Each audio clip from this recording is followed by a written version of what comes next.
Se você tirar o agronegócio das exportações, com certeza a balança comercial brasileira teria um déficit muito maior. Então, do ponto de vista de produtividade, o Brasil é igual ou melhor aos principais produtores. E eu acho que é uma coisa que o Brasil deveria ter mais orgulho como nação. Porque a agricultura brasileira, ela desmata. A Amazônia não sei o que. Para mim, isso é um negócio que me incomoda, porque o Brasil preserva muito mais mato do que a França. O produtor não quer o solo dele degradado, porque ele vai produzir menos, ele não quer pôr fogo nos bichos dele. Você vai conseguir garantir segurança alimentar só com produto orgânico? Se não tem energia, ou se a energia é mais cara na China, essa matéria-prima é mais cara lá, vai chegar aqui mais caro, o produtor vai ter que pagar mais, o alimento chega mais caro na nossa mesa. O produtor que ficar sempre esperando, achando que isso vai acontecer de um jeito milagroso e não tomar as providências para ser mais eficiente, para produzir mais, para fazer um manejo melhor ali da propriedade dele, cara, ele vai quebrar.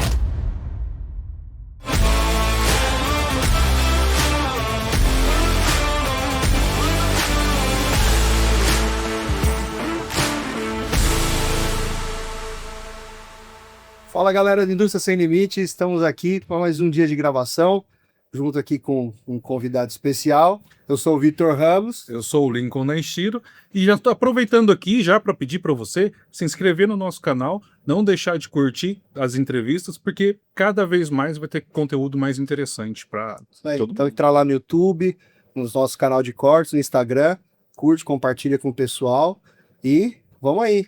E vamos porque hoje, para variar, o assunto é... Sempre bom, né? Não, sempre. Hoje é sempre bom. Não, aqui a gente nunca traz assunto ruim, né? Cara fera. Só cara fera. Hoje a gente vai falar da agroindústria, do agronegócio. Porque o agro é o que movimenta o Brasil. E hoje eu vou te mostrar por quê. Porque hoje a gente está recebendo aqui João Vitor Zampieri. Muito obrigado pela presença aqui, viu? Lincoln e Vitor, queria agradecer demais o convite de vocês. Eu falo muito lá no escritório para a turma que para mim é um prazer muito grande poder falar do agro, poder posicionar o agro, principalmente fora do setor agro. Eu acho que assim, dentro do nosso clubinho, está muito claro o papel que a gente faz, algumas das qualidades do agro, também alguns dos defeitos, mas eu acho que o que falta muito no Brasil é a gente poder discutir isso muito abertamente e levar para outros setores, poder papear sem muito interesse, sem viés por trás, para a gente realmente entender o que é bom, o que não é, o que é legal, e mais importante, o papel que o agro pode ter para ajudar a desenvolver e transformar o Brasil. Então, assim, queria agradecer demais o convite, estou empolgado para falar do agro, a gente aqui no nosso esquenta já estava falando algumas coisas bem interessantes, né, a discussão já estava rolando. Então, assim, queria agradecer demais aos telespectadores por essa chance também de escutar a gente, e assim, o que eu puder falar para vocês, responder, a gente tem esse debate, trazendo um pouco do que o agronegócio pode fazer por nós, contem comigo. Certo. Mas antes disso, antes de tudo, né, apresente-se a nós, sem falsa modéstia, né? Pessoal, então vamos lá. Eu sou João Vitor Zampieri, eu sou sócio consultor da ZMP Consultoria. A gente é uma consultoria baseada aqui em Londrina mesmo, focado muito na indústria de insumos agrícolas. Então, assim, para o pessoal que está lá em casa, muitas vezes quando você fala consultoria e fala do agro, já está muito associado a consultorias técnicas, consultorias de manejo, consultorias para o produtor, que realmente é um papel muito importante. Está cada vez mais difícil você saber como fazer um manejo agrícola, mas não é isso que a ZMP faz.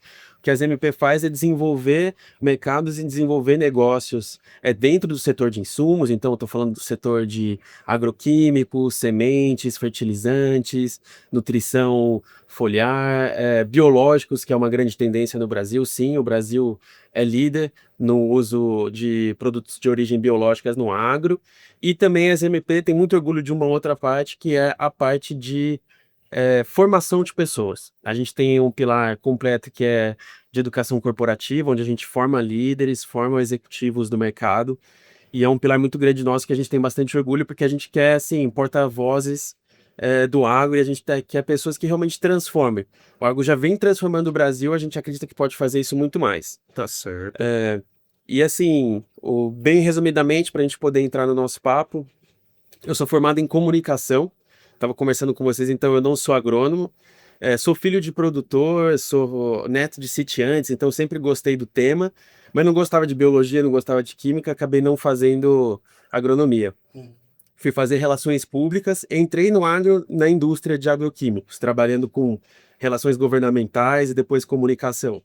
E desde 2018 tive a chance de vir para a ZMP Consultoria, que é uma empresa familiar, atuando muito forte aí nas questões de marketing e estratégia de negócios. Certo.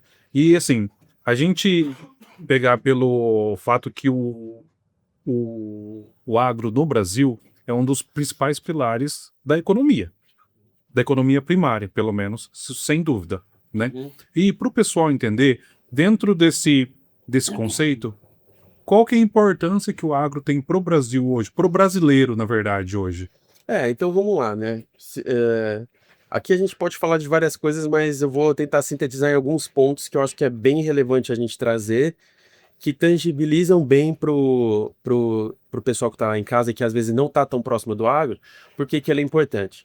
O primeiro motivo mais óbvio é a própria segurança alimentar brasileira. O Brasil é um país que tem vocação no agro, e assim, é uma vantagem competitiva muito grande para o Brasil você ser um país que produz uma boa parte do seu próprio alimento. Então, esse é um ponto. Muitas vezes você tem a chance de visitar ou falar com pessoas que são de outros países, onde eles têm que importar a maior parte dos seus alimentos. E isso é perfeitamente possível. A gente ainda vive num mundo de economia aberta na maioria dos países, né? Mas é uma questão de competitividade.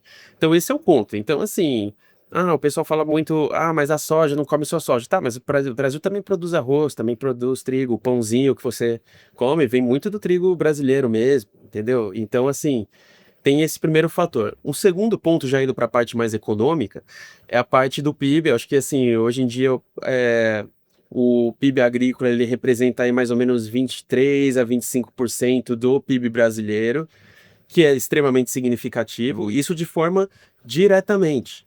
Mas indiretamente ele participa de outras formas. Então, você tem, por exemplo, cidades interior dentro, até tive recentemente no Mato Grosso, por exemplo. E, cara, assim, tem indústria, tem automobilística, tem lá a área de serviços, mas a economia inteira ela foi arquitetada para rodar ao redor do agro ali. O Mato Grosso, hoje em dia, ele tem um PIB que cresce muito mais que a média brasileira, por exemplo. Uhum. Entendeu? Então, indiretamente, o agro apoia também de outras formas.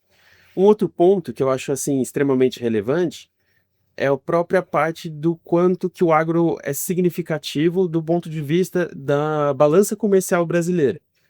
Então, assim, o Brasil acho que vai exportar em 2025 alguma coisa em torno de 170 bilhões de dólares, né? Se você tirar o agronegócio das exportações, então estou falando de carne de frango, que o Brasil é líder em exportação, carne bovina, que o Brasil é líder em exportação, soja, que o Brasil é líder em exportação, tá? Ou com certeza a balança comercial brasileira teria um déficit muito maior. Ou seja, é dólar muito mais caro, entendeu? É o Brasil tendo que ir atrás de muito mais recursos porque a balança comercial fica muito fora, né? Então, se você pegar ali realmente a importância do agro no dia a dia, o pãozinho de cada dia que é literalmente agronegócio, a gasolina que está dentro do seu carro, né? Para o pessoal que abastece de etanol, ou mesmo na gasolina que tem o etanol, né? Uhum. E o biodiesel, que é o que acaba fazendo parte aí do diesel que é comercializado brasileiro. Isso é agro também, turma. Então isso é extremamente relevante. O ovo, a carne, o arroz, feijão. A Exatamente. roupa que você veste, o sapato que você usa, tudo tá Exatamente. ligado, né? Então eu acho que assim, diretamente você tem alguns desses números, como eu falei, indiretamente, principalmente na economia do interior, o agro é muito importante. Eu entendo que em grandes capitais você tem alta industrialização de outros setores, que também são extremamente relevantes. Assim, nada que eu estou falando aqui é demérito para nenhum setor. Uhum. Estou só falando de alguns Sim. números relevantes do agro aqui. Eu acho que a questão não é o agro é melhor ou pior. Eu só estou falando alguns fatos, né? Aqui tem relevância, isso é indiscutível. É indiscutível.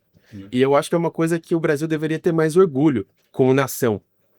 Esse negócio me pega um pouco. É lógico que eu estou dentro do setor, então é claro que eu gostaria que isso fosse mais exaltado.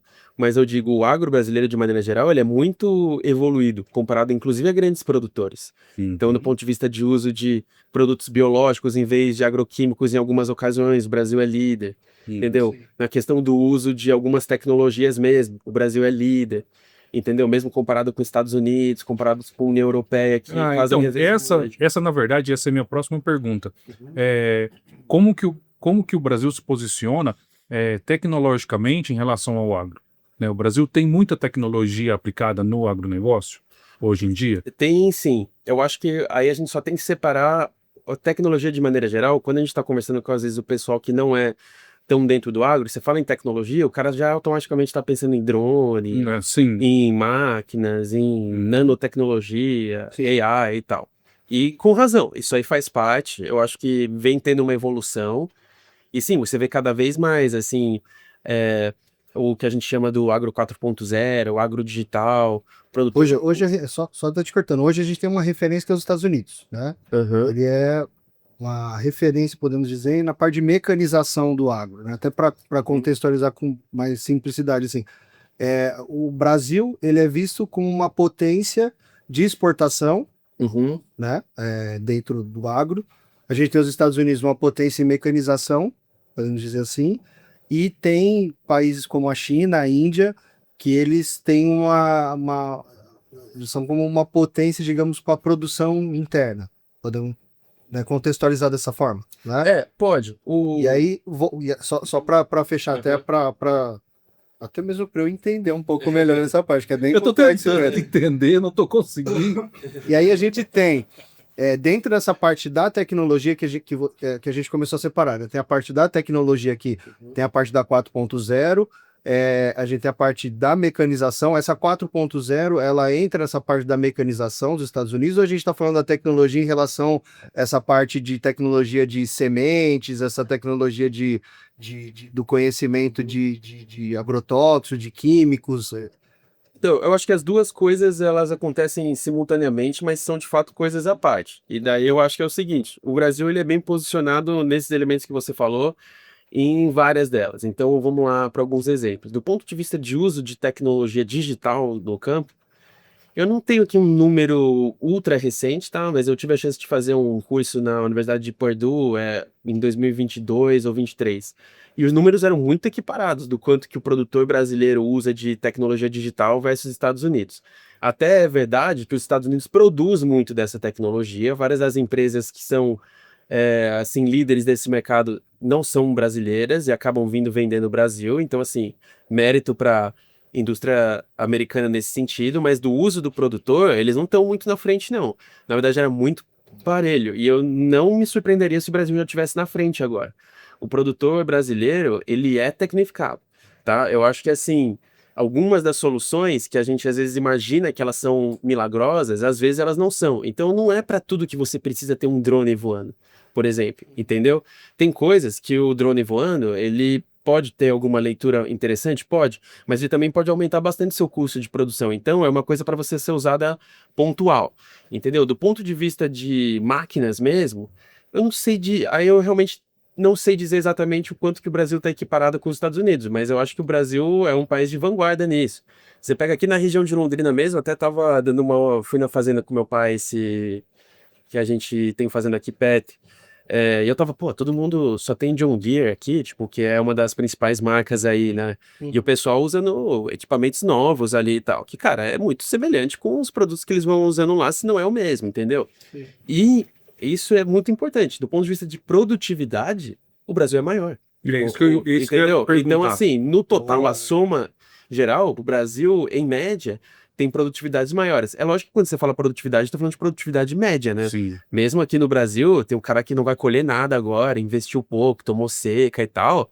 E tem gente aqui, a gente teve uma boa quantidade de chuvas aqui no norte do Paraná. Tem muita gente aí que vai colher aí 200 sacas por alqueire, que é um número, assim, astronômico.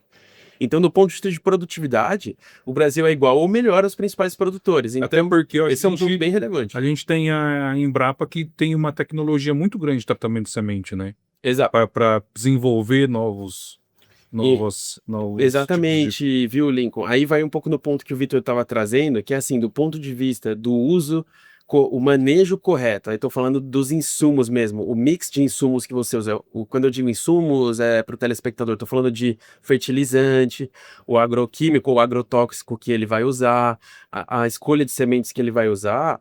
O Brasil tem um trabalho fantástico disso, que começou muito com a Embrapa, quando o Brasil ainda era um país que não era extremamente profissionalizado no agro, então a Embrapa teve um papel muito grande, testar os híbridos, fazer essa seleção, trabalho científico mesmo, e a própria indústria, no que foi se profissionalizando, pegou muito dessa herança e vai trazendo. Então, hoje em dia, o manejo brasileiro, em média, ele não deve a ninguém, honestamente mesmo. Além do que, a gente tem algumas outras práticas que nos são permitidas por também estar num lugar tropical, que são muito benéficas. Então, por exemplo, a pegada de carbono do agro brasileiro na soja, por exemplo, ela é extremamente positiva comparado com alguns outros. A gente é forte em sustentabilidade. Então, né? o nosso agro, e assim, turma, não tô falando que não existem pontos de melhoria, não tô falando que não tem coisa errada pontual, existe sim, não tô aqui pra passar pano pra gente que, cara, não faz bom manejo de embalagens, que contamina lençol freático. Infelizmente, isso aí acontece às vezes mesmo, mas é uma minoria muito grande. Pra você ter uma noção, só a questão do plantio direto para palha, na palha, que quem não conhece, esse é um manejo que, inclusive aqui no norte do Paraná, em Londrina, assim, quando isso começou, na década de 70, 80, 90, isso apareceu muito proeminente. Ele economiza um tanto de diesel aí, de maquinário a campo, que já melhora muito essa conta. Para quem não sabe, o plantio direto na palha é simplesmente o fato de que em várias outras culturas em outros países, depois que você faz a colheita, você vai lá, mexe o solo, que você vê em filme americano, o produtor lá, entendeu? Ele vai lá, ele tem que meio que arar a terra, né? Então ele passa, ele tem que remanejar o solo e tal. No Brasil, isso raramente acontece. Geralmente, aquela palha que fica depois da colheita, seja do milho, da soja e tal, você planta semente direto nele. Então ele aumenta a quantidade de matéria orgânica e você evita essa passada. Então imagina o tanto de maquinário de diesel, por exemplo, que seria gastado para que toda a área agrícola brasileira você tivesse que fazer mais uma dessas rodadas. Isso assim, posso depois entrar em outros benefícios, mas aí é mais técnico, acho que não é muito o nosso foco. Mas só isso, que é uma coisa extremamente simples, que é muito feita no Brasil, já deu uma característica mais sustentável. E a arata é muito impactante, né? É impactante. Assim, aí é uma coisa agronômica, porque tem países que às vezes ele precisa arar, porque ele precisa. Porque é o oposto, do solo. às vezes é o país muito frio, entendeu? Então, às vezes a matéria orgânica acaba sendo consumida ou ela morre na superfície onde congela, daí então você tem que arar a terra porque ela está escondida, tem questões. Então, Mas assim, daí é característica de exatamente. cada lugar, né? Mas no Brasil, a gente pode plantar direto na palha, tanto que está acontecendo agora. Se você sair aqui, tem muito produtor colhendo nesses dias aqui na região de Cambé. Pode ver. É uma colheitadeira na frente, colhendo, e a plantadeira atrás, plantando milho. Tudo junto. Não tem delay. Entendeu? É literalmente um andando e você planta direto na palha. E a matéria orgânica que fica ali, não pode ser subestimada, ela faz muito bem para o solo. Então o desgaste e a degradação do solo acontece de forma muito mais lenta quando você faz. E eu estou falando de uma mínima tecnologia de manejo, não estou falando de nada de híbridos de semente, de germoplasma, onde o Brasil também é muito pioneiro. Então, eu acho que é uma indústria que de fato a gente tem que se orgulhar como nação mesmo. Com certeza. De novo, tem coisas a melhorar? Tem. Não estou falando que é tudo perfeito. Mas a gente é muito competitivo e é muito Até sustentável. essa visão, a gente estava conversando antes, até essa visão aí, né, nós três estamos batendo um papo lá, entra muito nesse ponto dessa visão do agro, e até eu entendo até sua preocupação em posicionar, né, esse ponto de existe muita coisa boa, mas tem coisas ruins também, até por questões, podemos dizer assim, questões políticas também, né, esse lado da polarização que a gente passa hoje no Brasil, né, o agro tem essa visão muito da direita, mas o cenário é um pouco diferente disso, né, hoje. Eu acho que assim, infelizmente a politização que não afeta só o agro, ela afeta literalmente tudo, né? Você lembra, o ano passado teve a discussão, ou retrasado, se o Brasil ia ter a seleção brasileira ia jogar de camisa vermelha, tinha umas coisas assim, ridículas. Ridículo. Então assim, tudo politizou e o agro não é exceção. E para mim isso é muito ruim, porque para mim ele superficializa uma discussão que não deveria ser superficial. Sim. E, inclusive, assim, mina a própria competitividade brasileira mesmo, entendeu? Por exemplo, quando você escuta presidentes de outros países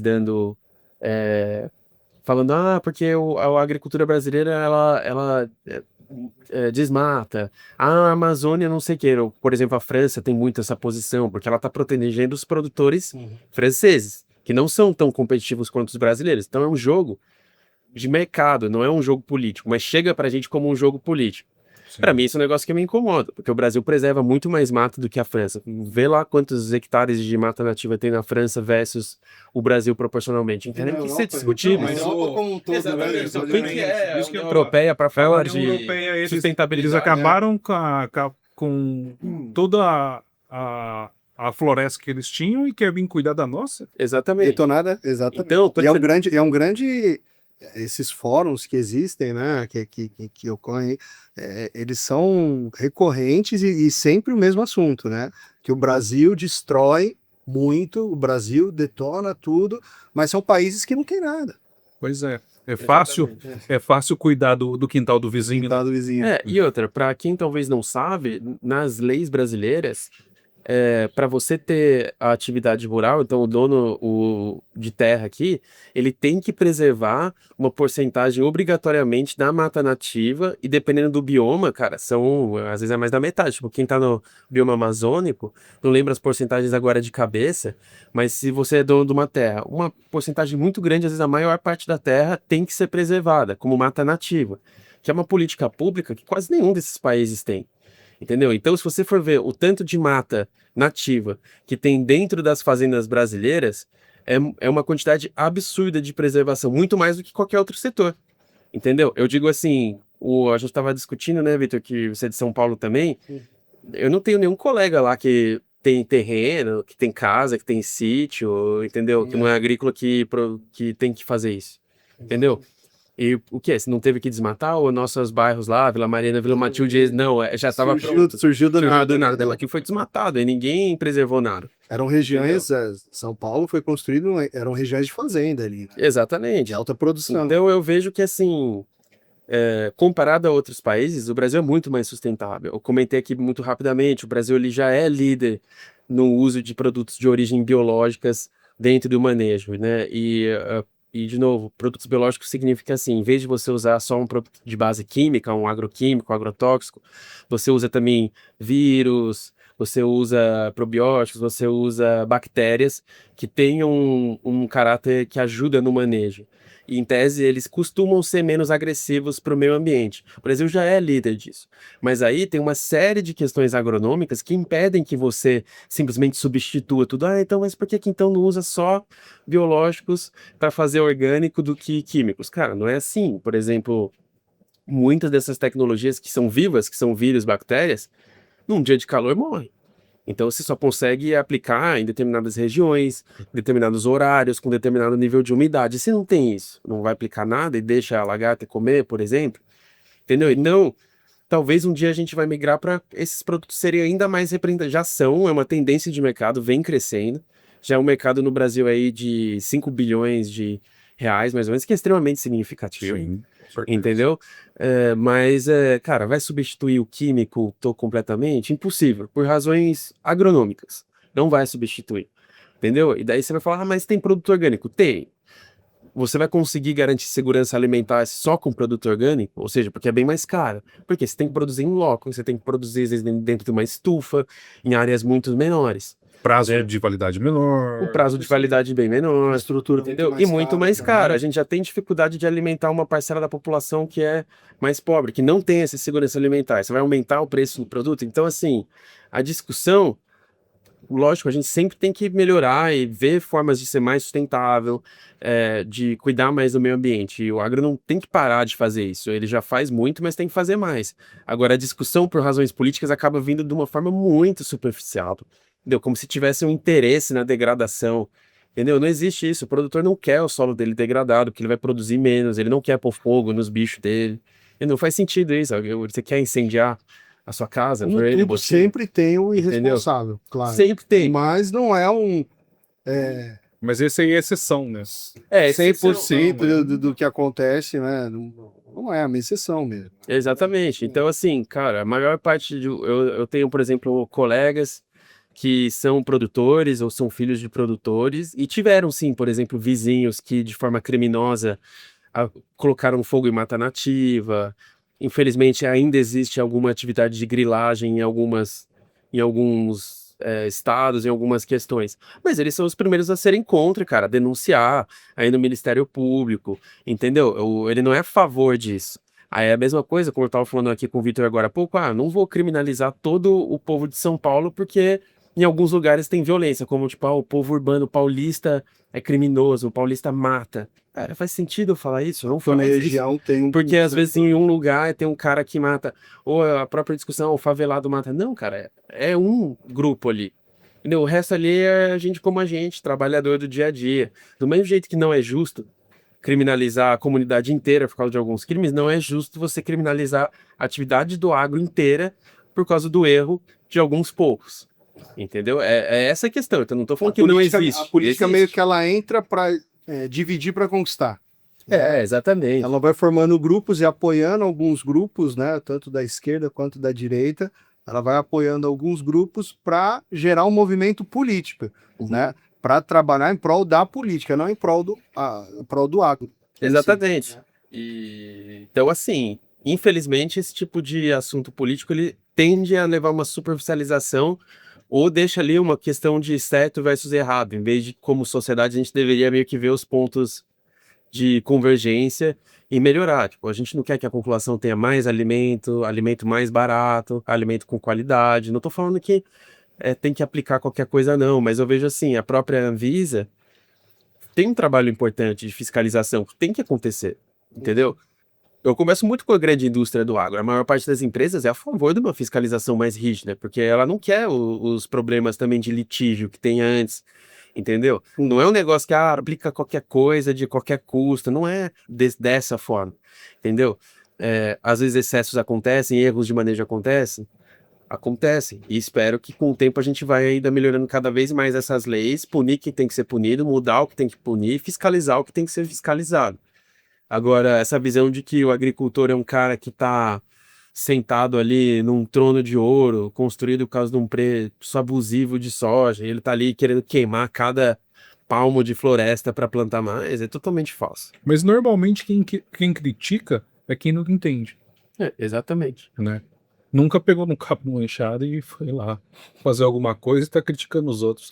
Você quer ver um ponto? O ano passado a gente estava num dia de campo, de uma cooperativa, né? A turma da Cevale até, que é parceira nossa. E assim, cara, a limpeza do dia de campo. O dia de campo, para quem não entende muito, geralmente é meio que um showroom tecnológico, né? Que as grandes revendas cooperativas aí fazem no agro, que tem um dia lá no ano, às vezes é 2 anos, mas geralmente é anual, né? Legal. É um grande showroom onde todas as empresas que atuam ali, que têm seus produtos, mostram ali seu manejo, seus produtos, e tem todos aqueles plots, né, onde tem lá o milho, para o cara ver, olha, esse aqui é o que eu plantei, esse é tal híbrido, se você portar o produto, olha aqui, as comparações, é quase que uma feira de ciências. Para quem às vezes não é tão do agro e vê, você vai andando assim, e, obviamente negócios acontecem também. Cara, é um nível tão absurdo de limpeza, que eu até postei esse vídeo lá no Instagram das MP, e ele deu uma bombada, assim. Cara, não tem papel no chão. Tipo assim, e a maior parte do público é produtores, né? Cara, tudo é jogado na lixeira, é uma mania de limpeza. O produtor, ele critica quando ele vai numa fazenda e a fazenda tá porca. Tipo, esse cara é mal visto entre os produtores. Tipo, nossa, vai fazenda do cara, fazenda porca, cara. O cara é mal cuidado, entendeu? As embalagens tudo jogadas, produto vazando, não é bem... Então, assim, o produtor, ele tem uma tendência já de cuidar e de limpar. E ao mesmo tempo, cara, vai lá num show. Eu fui lá no ano passado, fui no Lollapalooza em São Paulo. Olha o lixo que fica lá. E daí é fácil você no show lá ficar xingando o agro e xingamento dali, xingamento daqui. Mas, cara, jogar o seu copo de cerveja aqui no chão. O básico ninguém faz. Entendeu? Isso aí acontece, coisa que você não vê o produtor fazendo. Semana que vem mesmo, vou estar na Expo Direto, lá na uma das maiores feiras. Cara, é um nível absurdo de limpeza. É capaz até de eu fazer outro vídeo, Ana, disso pra mostrar. Porque, cara, o banheiro muito mais limpo do que... Vai num banheiro de estádio, vai num banheiro desse. E eu tô falando de centenas de milhares de pessoas também. Entendeu? Então não é que eu tô falando de 100 pessoazinhas ali rapidinho. Não, cara, fico o dia inteiro no evento. É um nível de limpeza muito maior do que você vê em outros lugares. Aí você acha que faz sentido que esse cara faz isso lá. Aí ele chega na fazenda dele, joga tudo no chão, mete fogo em tudo. Não faz sentido isso. É uma visão que as pessoas acabam tendo uma visão, como você já falou essa palavra, e é o que se resume mesmo, né? Muito superficial do que é o agro, né? A gente tem uma visão muito superficial do que é o agro, até legal agradecer você. Antes até de seguir aí com a nossa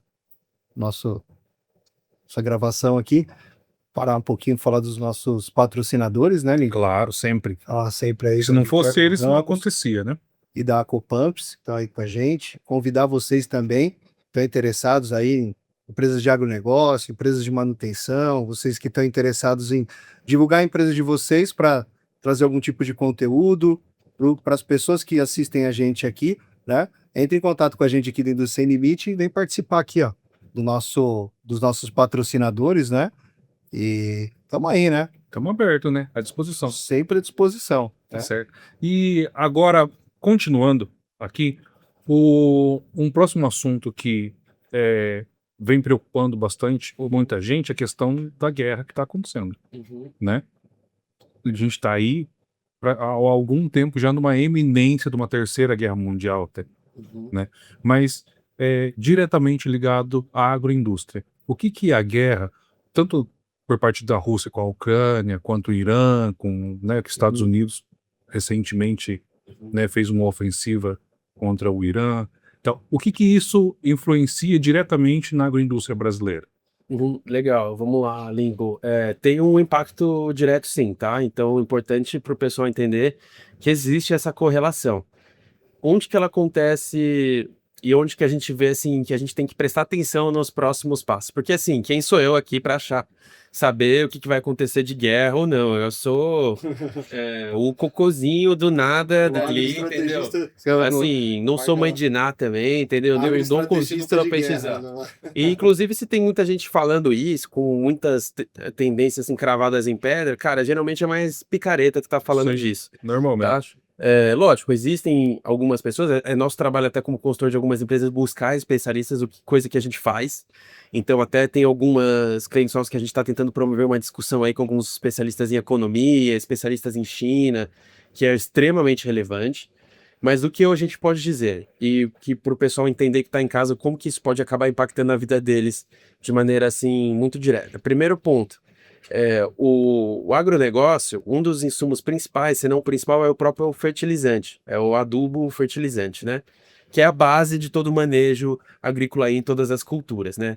Para vocês terem uma noção, ele é mais ou menos 1/3 do custo de insumos que o produtor tem, é adubo, então extremamente relevante. E a gente produz. Exatamente, o Brasil, ele mistura muito aqui dentro, mas a matéria-prima, a maior parte vem de fora do Brasil. E dependendo da matéria-prima, aí tem várias aqui, eu também não sou especialista em matéria-prima. Eu tava vendo aqui uma porcentagem que a gente trabalharia de importação de 85% a 90%. É por aí. Então, assim, aí você vai falar, pô, mas aqui no Brasil tem tanta indústria de adubo. Sim, eles misturam adubo. Você compra a matéria-prima, você mistura, faz as fórmulas, porque o adubo ele também é muito específico para região e cultura. Então, mesmo o NPK, né, ali que é o adubo mais básico, a concentração de cada elemento químico, a forma que ele é granulado e tal, legal, o Brasil faz, mas a matéria-prima, uma boa parte vem de fora. E uma boa parte, por exemplo, vem, por exemplo, da Rússia ou de países ali, Bielorrússia, Omã, outros lugares desses. Então, por exemplo, quando teve a guerra da Rússia e da Ucrânia, a gente viu um impacto muito significativo na questão do preço do adubo, aumentou, porque todo mundo achou que se a guerra se estendesse e se existissem muitas restrições comerciais, não ia ter adubo no Brasil. Então, os canais de vendas cooperativas acabaram, e a própria indústria pagaram muito caro e pagaram um prêmio para trazer matéria-prima. O preço subiu muito. Pagaram caro porque eles aumentaram o preço na Rússia ou porque a logística acabou ficando mais cara? As duas coisas. Eu acho que o primeiro ponto é o seguinte: com medo de faltar, alguns dos fornecedores também que não estavam nessas regiões subiram o preço. Isso aí aconteceu e aí é a lógica de mercado que acontece. Aumenta a procura. O segundo ponto, a própria especulação da situação. Cara, o adubo, como eu falei para vocês, é extremamente importante. Que lugar aqui é? Só que perto de Londrina a gente tem muitas revendas agrícolas. Cara, quem que não vai querer vender o adubo para o seu produtor, deixar o produtor na mão? Então é melhor eu pagar ele para garantir e saber que eu vou ter. Eu não sei o que vai virar isso aí. O que aconteceu é que, por exemplo, a guerra ela acabou não se concluindo, né? A guerra está rolando até hoje, mas não houve essa restrição da vinda de matéria-prima. Eu lembro que na época o próprio Bolsonaro meio que foi criticado por brigar por isso, e mesmo agora que é o governo Lula, os mesmos acordos continuaram. O Brasil continua importando matéria-prima de alguns desses países. A Rússia controla uma boa parte, sim, de minas de matéria-primas disso. Então, assim, o preço do adubo pode subir? Pode. Isso é uma coisa que isso acontece. Como você falou, Vitor, logística. Pode aumentar? Pode. A gente sabe que existe ali o estreito ali perto do Irã, onde, sim, muito do mercado e de muitas mercadorias que vão para a China acaba passando por ali, está bloqueado no momento porque estão em guerra. Se isso se estender, pode ter um aumento na logística global? Pode. Isso afeta o agro? Afeta o agro, Isso foi sim. com petróleo também. Exatamente. O que a gente não sabe dizer é a intensidade disso. Então, esse é um elemento. O preço do insumo pode ficar mais caro por esse elemento. Agora, um outro ponto importante, que é a questão China dessa história. A China, como todo mundo sabe, é aliada econômica do Irã, né? Acho que também é aliada política, no entanto, assim, não sei o quão profundo é isso, aí precisaria de um especialista aí de economia, geopolítica para poder falar isso. O ponto é o seguinte, de fato, a China, se isso se prolongar por muito tempo, se às vezes tem uma virada muito grande do regime no Irã, né, um outro governo que não está tão alinhado com a própria China, você pode ver a China tem que pagar mais caro para ter energia, para ter petróleo. E a China é muito representativa, aliás, muito representativa é eufemismo, ela é basicamente quase todo agroquímico, por exemplo, a matéria-prima é sintetizada na China. Sim. Se não é China, é quase Índia. Índia e China é quase 100%. Então, de novo, o Brasil tem fábricas de agrotóxicos, de agroquímicos? Tem, mas ele mistura, ele compra a matéria-prima da China ou da Índia e quase 100% a esses dois países. Se não tem energia, ou se a energia é mais cara na China, essa matéria-prima é mais cara lá, vai chegar aqui mais caro, o produtor vai ter que pagar mais, entendeu? O alimento chega mais caro na nossa mesa. É fato. O impacto, Então, o impacto é real. Logística, o preço dos insumos pode ser alterado e a própria relação da China, que é o nosso principal cliente também. Porque tem que lembrar que quase tudo que o Brasil exporta, quase tudo não, mas uma boa parte, a China é o principal país parceiro do Brasil em exportação. De soja, por exemplo, com certeza entendeu? De carne. Então, se a China muda isso, ela vai comprar mais ou menos, pode impactar positivo ou negativo. Agora, o que a gente não consigo dizer aqui para vocês é a intensidade dessas mudanças. Entendeu? Porque, honestamente, acho que quem sabe do mundo e quanto tempo vai durar, se é uma guerra curta, média, longa, entendeu? A gente não sabe. Isso pode acabar amanhã, entendeu? Pode ficar mais um ano ali, dos países se espetando, mas que tem impacto, tem. O que eu posso te garantir é que as empresas que são do insumo de fertilizante, por exemplo, estão muito atentas nisso. Preocupadas de onde que ela vai tirar a matéria-prima e quanto ela vai pagar. O impacto, o grande impacto, então, resumindo, vai ser pra gente que consome Sempre. o produto final. Sempre. Porque assim, eles não vão. A indústria, a agroindústria, no caso, não vai absorver esse custo. Eu vou ter que repassar. Até porque não tem como. Não tem como. Senão a conta não fecha. Assim, o produtor acaba pagando mais, assim como em 2020, na guerra da Rússia e Ucrânia, ele pagou muito mais pelo fertilizante. Se acontecer um movimento desse, isso acaba acontecendo, e esse dinheiro acaba tendo que ser repassado, ou no mínimo, essa diferença é dividida entre os setores. Alguns Nem que em setores da cadeia, né? exatamente, mais ou menos, mas assim, isso no final acaba levando a um alimento mais caro, com certeza absoluta, ou um combustível mais caro eventualmente. Entendeu? Agora sim, pode ter alguns outros desdobramentos positivos para o Brasil. Agora, A pergunta é isso. o que vai acontecer, ou que intensidade, é muito difícil de dizer.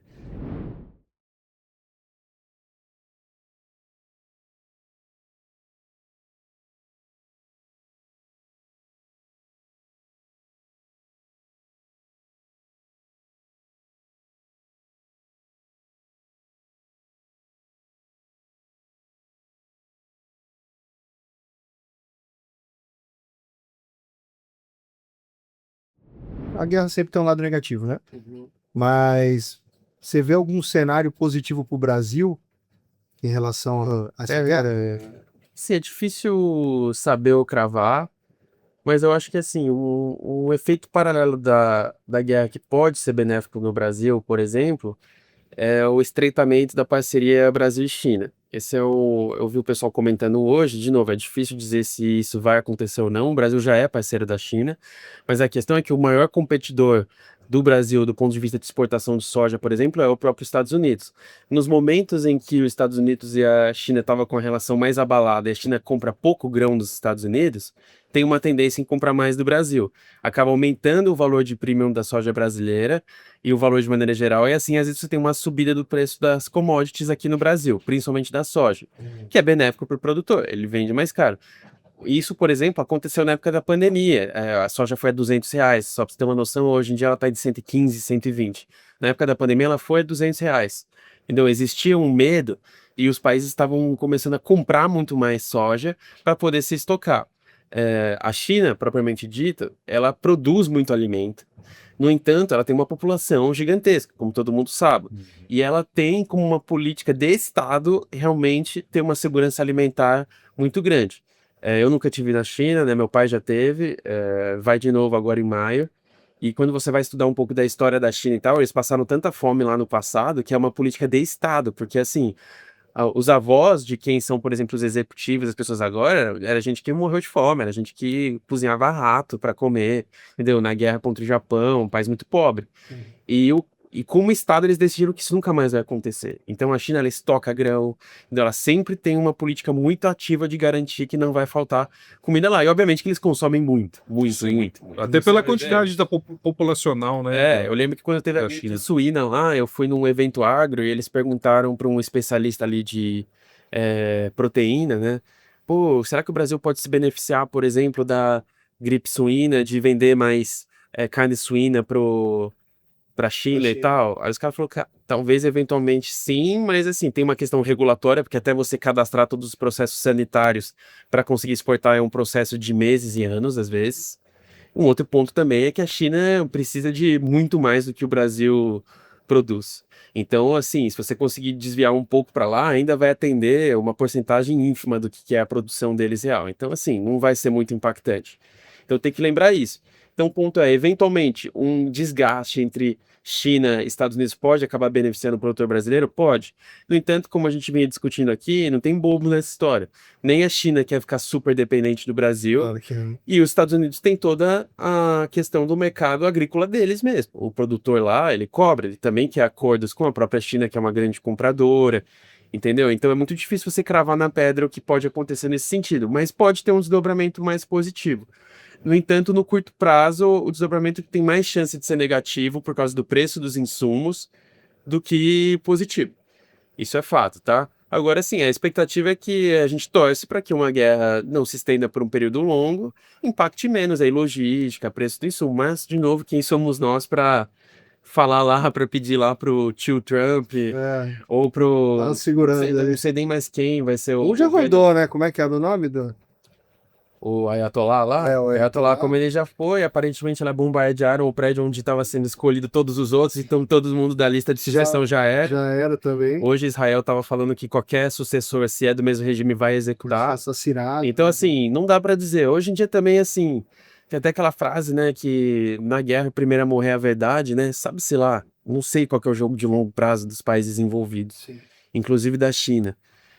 Mas a questão é, será que a China não tem aí um movimento aí com Taiwan e tal? Mas aí a gente vai entrar no especulativo, entendeu? E daí, infelizmente, não vou poder ajudar nem vocês, nem o pessoal brasileiro em prever o que vai acontecer. Não somos especialistas em geopolítica, mas, né, É verdade. a gente, pelo menos o mínimo, a gente tem que ter uma noção. Mas esses desdobramentos são reais. Eu não sei se vocês Sim. lembram que teve guerra Rússia e Ucrânia, aí teve a pandemia e o agro bombou.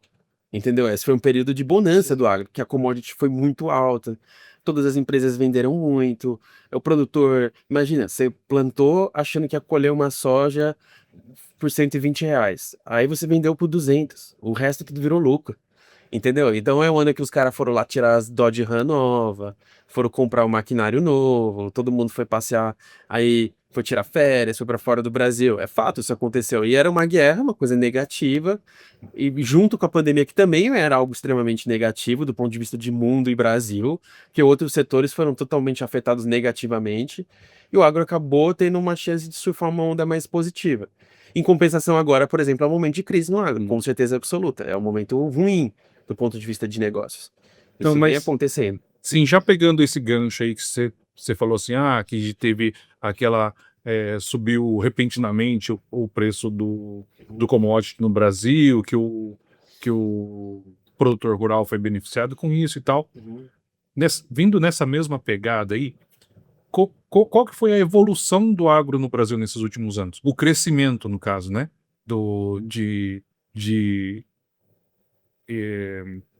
Em números mesmo, qual que foi o crescimento do Brasil Eu acho que assim, se você vai pegar um recorte um pouco maior, por exemplo, nos últimos 20 anos, 20 anos, estou falando de 2013, Sim. 2014, 2015, né?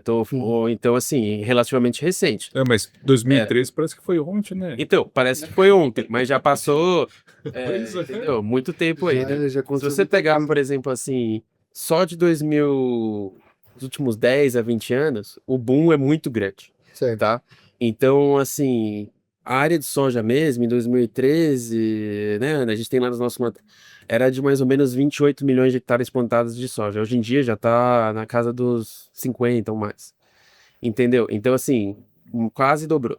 Então, eu quero dizer assim, muito desse boom do agro brasileiro, do dinheiro, a balança comercial mesmo, até 2020 era mais ou menos na faixa de uns 100 bilhões e tal, agora é 170 bilhões, entendeu? Então, acho que em 5 anos bombou muito. Então, assim, essa revolução do agro brasileiro é relativamente recente, tá? É muito dos 20 anos para cá. As empresas bilionárias, a grande indústria, o Brasil sendo o principal país foco de várias das multinacionais, mais que Estados Unidos às vezes, entendeu? O Brasil superou os Estados Unidos em produção e produtividade de soja. Então, assim, muitos feitos muito legais. Isso tudo é recente. No entanto, o ápice do crescimento em porcentagem foi mais ou menos nessa época da pandemia, porque de lá para cá, como teve aliás, durante esse período de pandemia, teve um aumento, se inflaram os números principalmente do insumo agrícola e das commodities. Então, como eu falei, a soja estava na faixa dos 200, o preço dos insumos também subiu muito. Por causa do aumento da competitividade e da queda do preço das commodities, esse valor foi para baixo. Então, indústrias, por exemplo, como do agroquímico ou de sementes, elas vêm nos últimos anos apresentando ou um crescimento modesto ou ficando mais ou menos no meio do caminho. Infelizmente, algumas regiões brasileiras também sofreram de seca nos últimos anos, né? Então, você pega o Rio Grande do Sul, o próprio oeste do Paraná um pouco, o Mato Grosso do Sul teve alguns anos seguidos. Por sorte, o Mato Grosso mesmo, que é o principal estado produtor brasileiro, vem tendo boas colheitas, né? Então, às vezes você vê lá, safra recorde. Puta, mas a turma ali do Paraná não colheu nada. A turma lá do Rio Grande do Sul, até agora mesmo, o centro-sul ali, tá sofrendo com estiagem de novo. Entendeu? Então, isso fez com que o negócio ficasse um pouco mais flat, mais equilibrado. Entendeu? E isso é uma coisa que a gente vê muito na pele nas empresas que são nossos clientes mesmo. Então, veio um investimento muito absurdo ali até 2023, entendeu? E agora são anos de ressaca. São anos de ser pragmático, de focar mais em qualidade em vez de quantidade de negócio, de corte de custos, corte de pessoas, infelizmente. Então o agro tá um pouco nisso. E outra, o crédito, né? O agro ele é inteiro alavancado. Então eu digo assim, o produtor, geralmente ele está financiado. Entendeu? É muito raro um produtor que faz o manejo dele inteiro à vista. Entendeu? Então, E hoje em dia não tem. A política pública hoje em dia não favorece muito não esse financiamento, então, né? não favorece assim. O Plano Safra, por exemplo, que é o grande mecanismo aí do governo para financiar o Brasil, eu acho que ele tinha aí em reservas alguma coisa ao redor de 400 bilhões, alguma coisa assim, 400 bilhões, eu acho que é alguma coisa assim. Puta, agora nem lembro exatamente o número exato para poder disponibilizar para o produtor. No entanto, porque os insumos vieram Falar para crescendo Ana validar, né? Não, vou guardar aqui. Ou você que sabe, que está assistindo, deixa aqui, escreve aqui no comentário. Pra vocês entenderem aqui, ele tá É. conversando aqui com a gente e tem a Ana aqui que ela fica. É o anjo da guarda, O anjo da guarda que vai garantir que a gente não Mas fala tá nem certo, problema. peraí, João Vitor, 400 a 500 bilhões. Não tava tão errado assim, não. Muito Né, bem. mas enfim, essa era uma reserva que o Brasil usa, assim, uma política para poder ajudar a financiar o produtor e tal. No entanto, o custo do manejo é muito maior do que isso, se somar o custo do manejo a nível Brasil. Então, geralmente ele é financiado pela própria indústria ou pelos canais de venda. Cooperativa e revenda vendem para o produtor e ou elas recebem num prazo safra, tipo, quando colher eu te pago, ou já está numa As trava. próprias cooperativas, elas utilizam do Safra também? As cooperativas, em alguns casos eu acho que até sim, mas as cooperativas têm outras formas também de se financiar. Até um tempo atrás, as cooperativas podiam acessar outras linhas de crédito também, específicos para cooperativas, mas isso está ficando cada vez menos relevante num cenário de que simplesmente o dinheiro disponível no Brasil está ficando curto comparado com o dinheiro que precisa para plantar, de todas as fontes. Se você somar todas as questões de papéis e títulos do agro. Então, eu tô falando aí de CRA, CRI, FINDICA, é uma discussão financeira, tá? A gente não precisa entrar em detalhe aqui. Mais plano safra, mais o caixa das empresas, que é o que financia o produtor, ele quase que não tá batendo com o custo de produção. E aí? Entendeu? E então a gente tá vendo ali nessa época, né, 2018, 19, 20, 22, a gente tava com taxas de juros historicamente baixas, então era muito fácil pegar dinheiro. Todo mundo queria investir no agro. E outra, durante a pandemia, como vários setores travaram e o agro não, o agro brasileiro, todo mundo injetou dinheiro. Então o que mais tinha lá no escritório das MP mesmo, era investidor de fora, tipo, não, queria entrar no agro, saber empresas para eu investir. Fundos compraram revendas, fundos compraram empresas. E todos eles vão se calculando e se planejando para um crescimento exponencial. Aí do nada vem um achatamento dos preços e das margens e um achatamento do preço da commodity. Então todos aqueles grandes planos megalomaníacos, empresas do agro que foram para a bolsa, você vê aí Boa Safra, Três Tentos e tal, que abriram um IPO nesse período, cara, estão apanhando um pouco, porque aquela projeção de crescimento que foi feita nessa época não se concretizou, entendeu? Então por isso que eu digo que o agro sofre com um pouco de ressaca. A boa notícia é o seguinte, primeiro que é cíclico, os nossos sócios ali das MP que são mais velhos, né? Sei que falam, cara, teve a crise do dólar de 99, todo mundo achava que não ia mais ter agro no Brasil, e daí vai, cara, a cada 5, 6 anos tem alguma coisa aí que leva o setor um pouco mais para baixo, mas depois sempre, ressurge. sempre tem, porque assim, ó, no Brasil, historicamente, a gente sempre tá em crise. Se não é de uma coisa, é de outra. Então Isso. a gente tem que. Por isso que o empresário no Brasil é o herói. Uhum. E realmente eu acho que o empresário no Brasil é um herói. Porque ele sempre está em crise, ele sempre tem que saber trabalhar em meio à crise, né? E não é diferente, não é? Né? Exatamente. Porque o país é o mesmo, né, para todo mundo. Então a gente sempre vai ter que estar cercado de novas estratégias, novas tecnologias. Ele tem sempre que ser meio paranoico. Ele sempre tem que estar ali, ele nunca pode se acomodar. Porque geralmente, eu vejo isso pelo próprio agro, a gente teve anos muito bons nesses anos, enquanto até o resto do Brasil, o mundo às vezes não estava nesse período de bonança. E assim, quem está mais preparado agora é quem não se iludiu muito durante esse processo e esses anos. Você sabia que um dia isso ia achatar? Então, quando você vai olhar, por exemplo, as curvas de preço de commodity ou de insumo, você vai ver, ela vem crescendo meio constantemente, aí do nada de 20 a 23 ela cresce muito, e depois ela já desce. Que, na verdade, o que era o outlier? O que estava fora da média? É esses anos, não é o resto. Então, várias vezes quando a gente vai em evento, os caras, não, quando a soja vai para 200, cara, um dia vai. Quando que é? Não sei, porque não é a média real dela. Aquilo foi um evento, um período onde aquilo aconteceu. O produtor que ficar sempre esperando, achando que isso vai acontecer do jeito milagroso e não tomar as providências para ser mais eficiente, para produzir mais, entendeu? Para fazer um manejo melhor ali da propriedade dele, cara, ele vai quebrar, entendeu? E o crédito é complicado, como eu falei, o crédito agora está historicamente alto, ele veio de historicamente baixo para agora ser um dos mais altos da história. A própria cadeia toda sofre muito, porque daí o preço do dinheiro afeta todo mundo é alavancado. É a grande indústria, é multinacional, é o investidor, é o produtor, é o canal, é a revenda, a cooperativa, todo mundo, tá? E isso é muito significativo. Então, mesmo onde teve colheita boa, o dinheiro é caro, entendeu? Então, uma boa parte da margem do produtor ou das empresas acaba ficando no banco. Para pagar os juros. Para pagar os juros. Exatamente. Então, são anos de ser pragmático do agro, com certeza. Somos extremamente otimistas.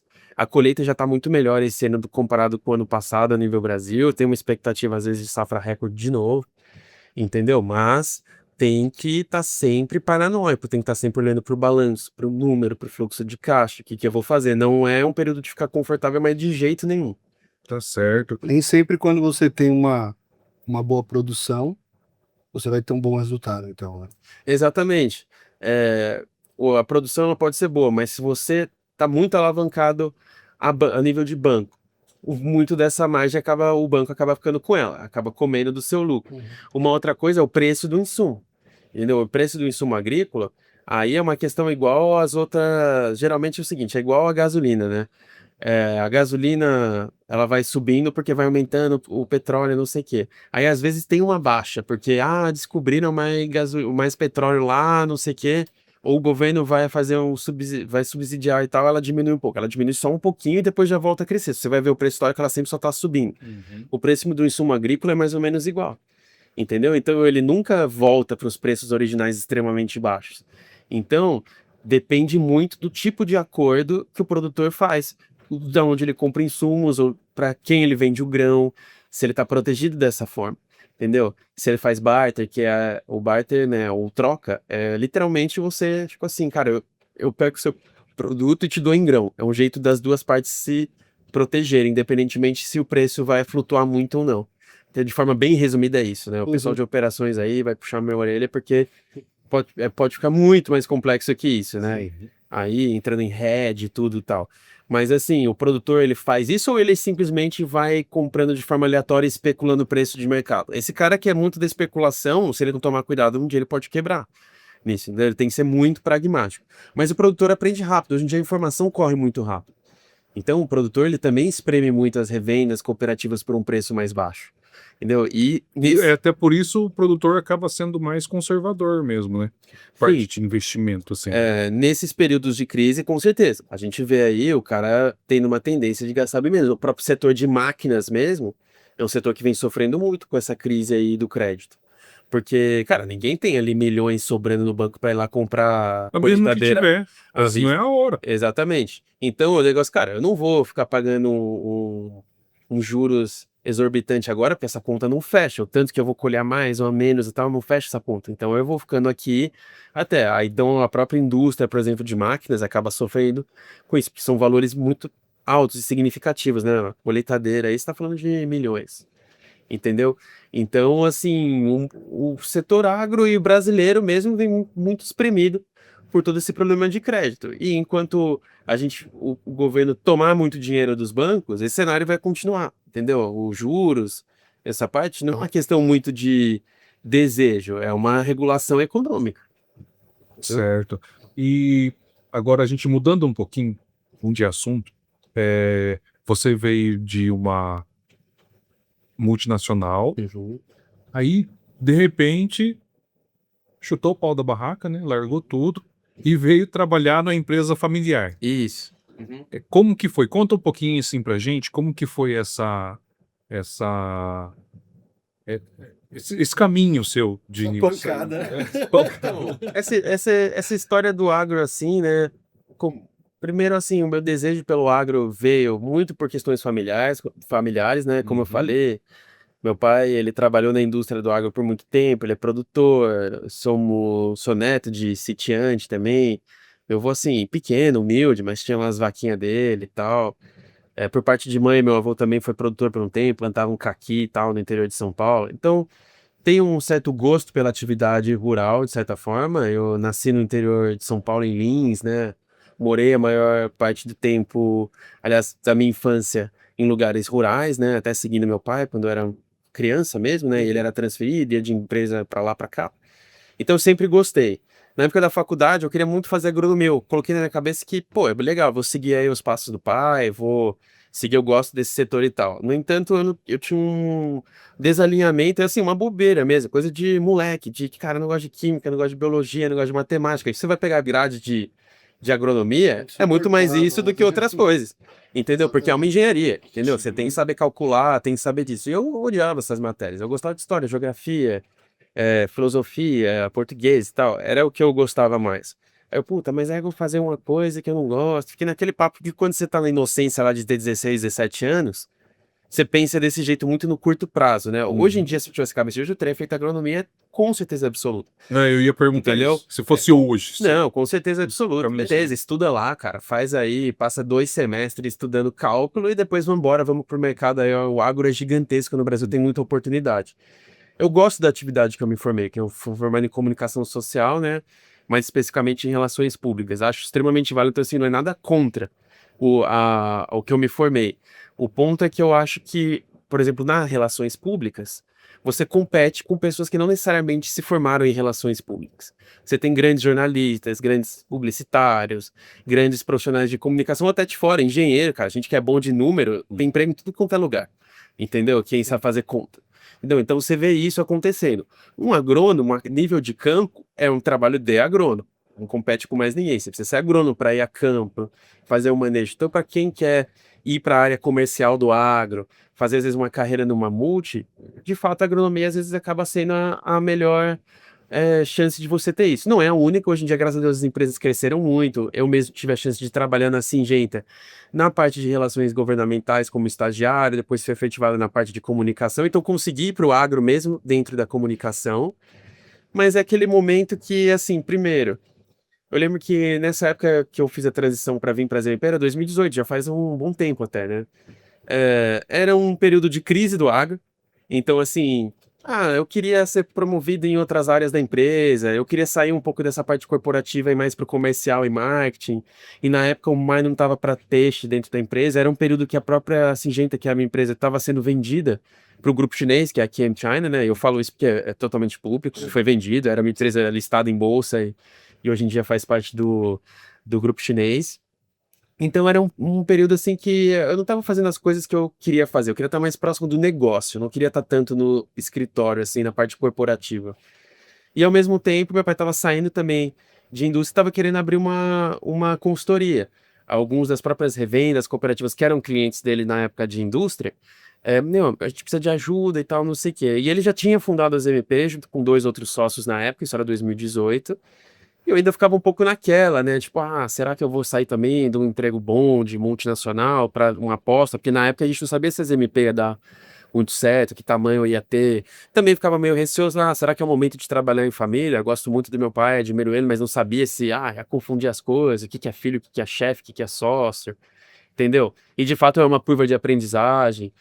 Vou ter que morar em Londrina, na época eu morava em São Paulo, capital, e na época eu ainda estava muito preso, que eu queria ficar lá meio que para sempre. Então tinha um pouco desses dilemas.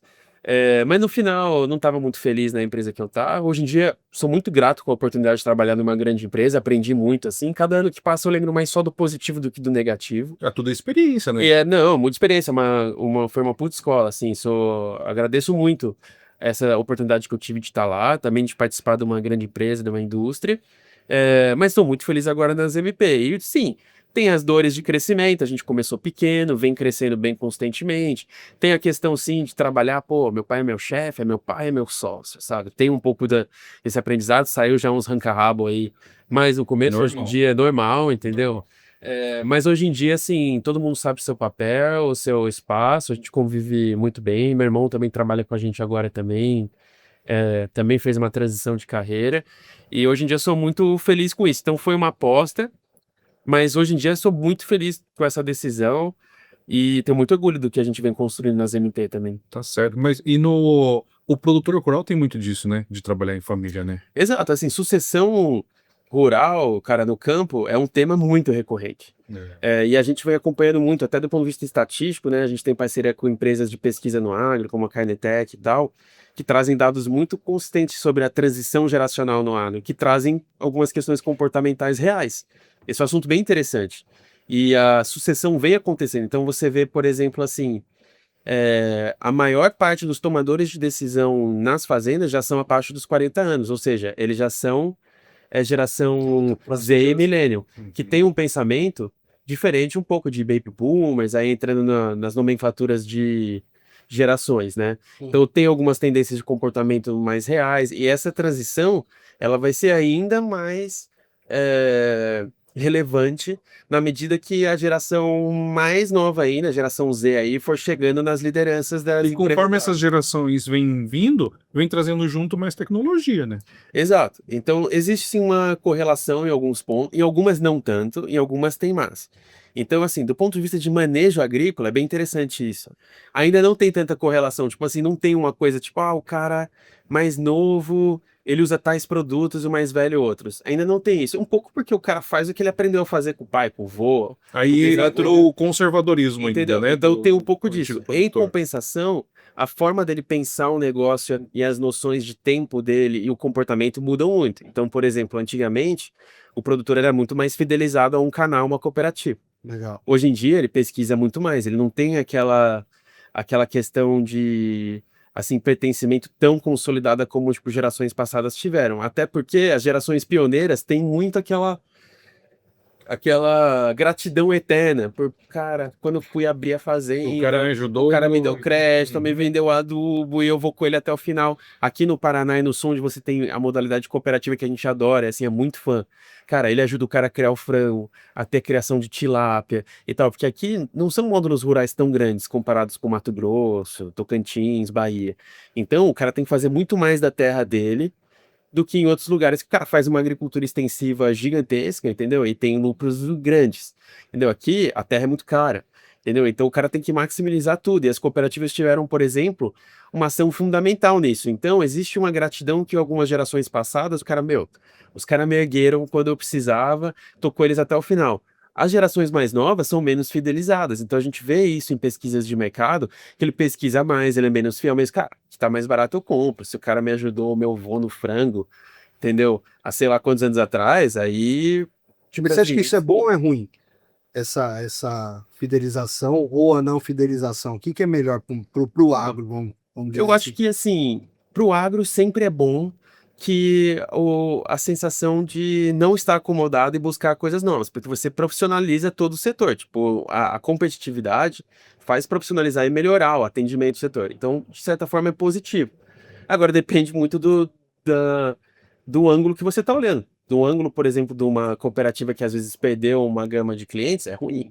Entendeu? Mas eu acho que é o seguinte, o mercado é dinâmico. Então, mesmo essas revendas e cooperativas, elas vêm se organizando agora mais rapidamente, talvez demorar um pouco, mas agora de forma muito rápida, para também capturar mais clientes, abrir para outras áreas. Então, é um tiro trocado. Puta, às vezes eu não tenho mais a mesma fidelidade que eu tinha no início dos anos 2000 aqui.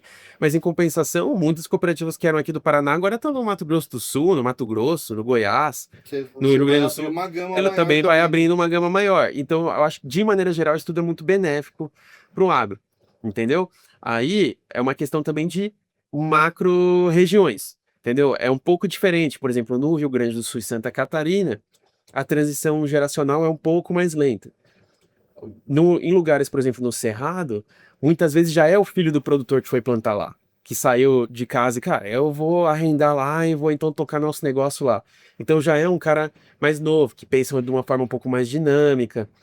E daí não é só o manejo, é as questões de comportamento mesmo. Ele gosta de coisas mais rápidas, ele gosta de informação tudo no WhatsApp. Antigamente, os caras iam aqui no entreposto da cooperativa perguntar quanto estava o dólar.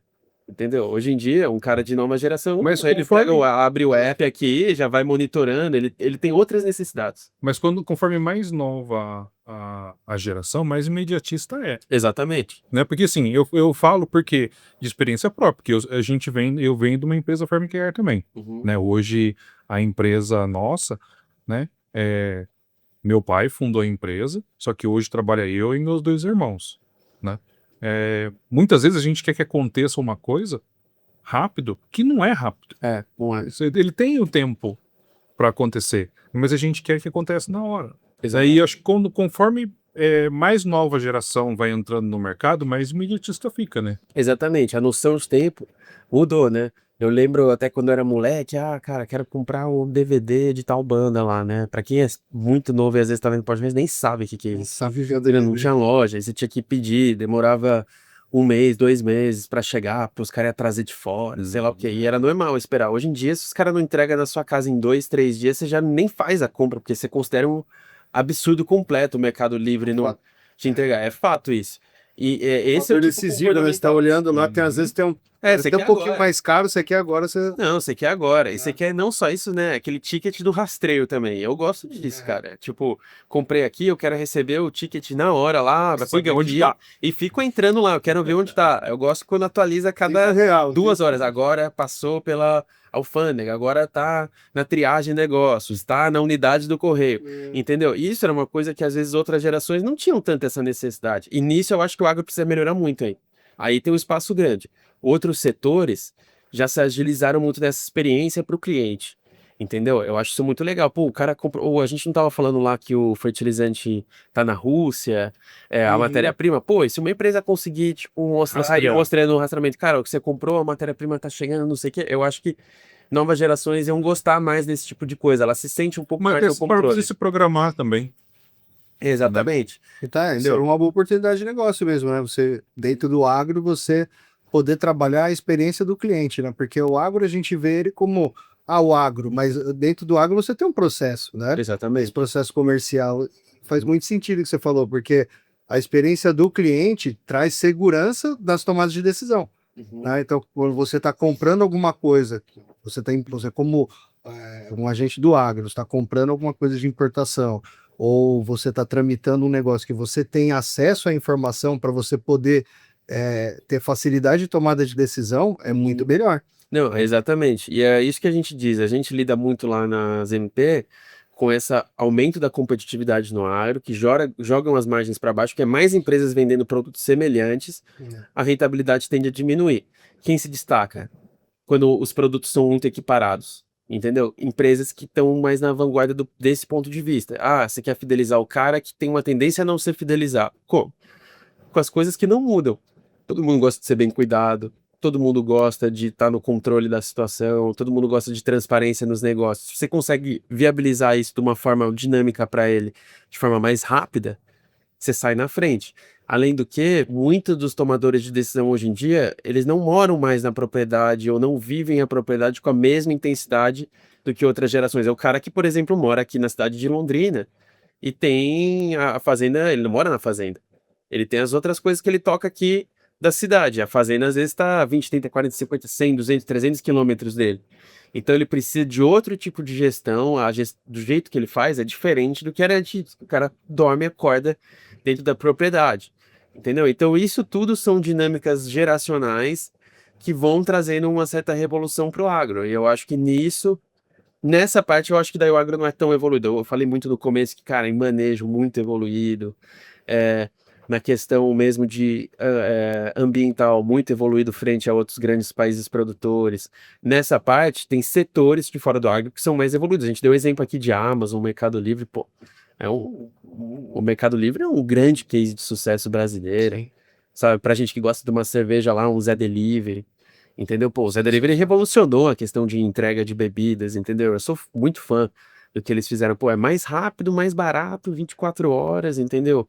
É quebra de paradigma. A experiência do cliente é boa, é rápido, entendeu? O aplicativo é bom. E isso eu acho que o agro ainda tem que evoluir bem, entendeu? Tem trabalhos legais, e quando eu digo isso, eu tô generalizando, viu, turma? Assim, tem boas empresas que já se acordaram para isso e vêm tendo iniciativas, mas como setor ainda tem um espaço muito grande para crescer nisso. Então tem muita oportunidade dentro do agro ainda. Demais. Muito, não, é muita oportunidade, viu, Lincoln? Assim, a gente até se perde lá nas empresas, a gente nem sabe, às vezes, aonde a gente quer mirar, onde a gente quer focar, porque é tanta coisa acontecendo e é tão dinâmico, sabe? E também é tanto dinheiro na mesa, que de fato o desafio é você entender onde você quer gerar mais valor, entendeu? E é ser eficiente nisso, porque também, assim, fazer solução para tudo e para todos ao mesmo tempo não Impossível. funciona, entendeu? Você perde foco, perde Uhum. eficiência, perde competitividade. Entendeu? Mas tem muita oportunidade. E aí, outra, conforme o tempo passa, né, tecnologia aumenta, melhora, a oportunidade vai surgindo, né? Porque o que é feito de um jeito hoje, amanhã pode não ser feito do mesmo jeito. Vem uma Exatamente. ferramenta nova, vem um maquinário novo, vem uma inteligência nova, né, Sim, que pode substituir, né?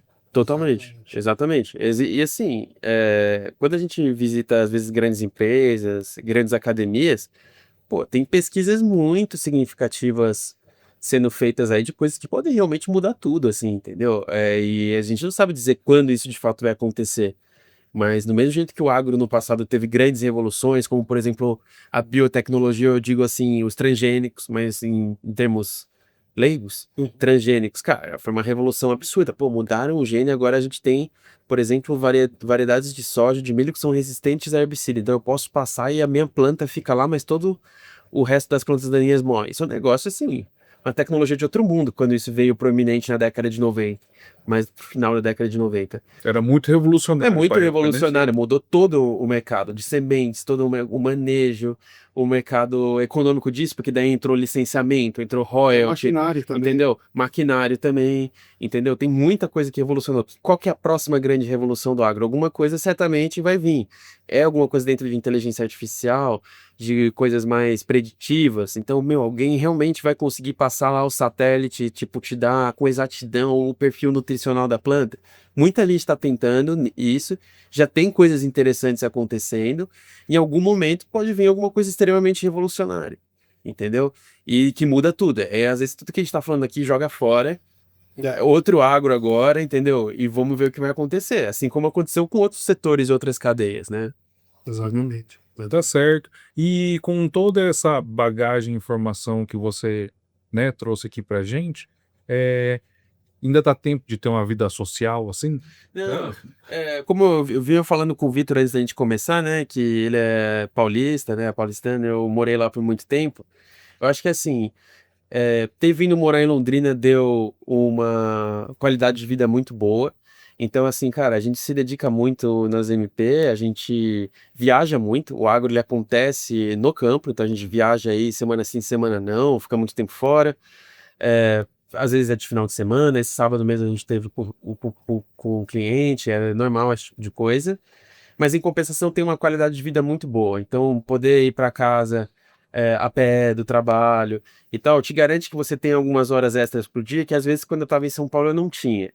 Então, assim, é um pouco cíclico, tem momentos que você consegue equilibrar bem a vida, tem momentos mais pegados, mas assim, de maneira geral, eu acredito que sim, dá para equilibrar. A gente tem que sempre assim, tá um olho aqui, um ali, né? Assim, sempre de olho no que pode acontecer. A gente é uma empresa que gosta de falar que é muito cliente centrista, então, cara, se o cliente precisa que você esteja lá na sede dele, sim, vamos viajar, mas é longe. A gente estava falando de pegar a estrada, né, Ligo? Vamos. Entendeu? Vai ter que voltar no sábado. Ok, tem problema. Então, às vezes, tem alguns momentos, algumas semanas que você fica meio afastado de casa mesmo, é trabalho, trabalho, trabalho. Em compensação, tá numa boa cidade, com uma boa qualidade de vida, e estando numa empresa, eu tenho muito orgulho disso, de falar que é bem humana, sabe? A gente tem um grupo de cultura organizacional lá que tenta promover ações de balanço de trabalho e vida. Acho que, assim, estamos evoluindo nesse sentido, mas é real. A própria Ana Clara, que a gente estava brincando aqui, faz parte desse grupo de cultura com várias outras coisas. Então, assim, é possível.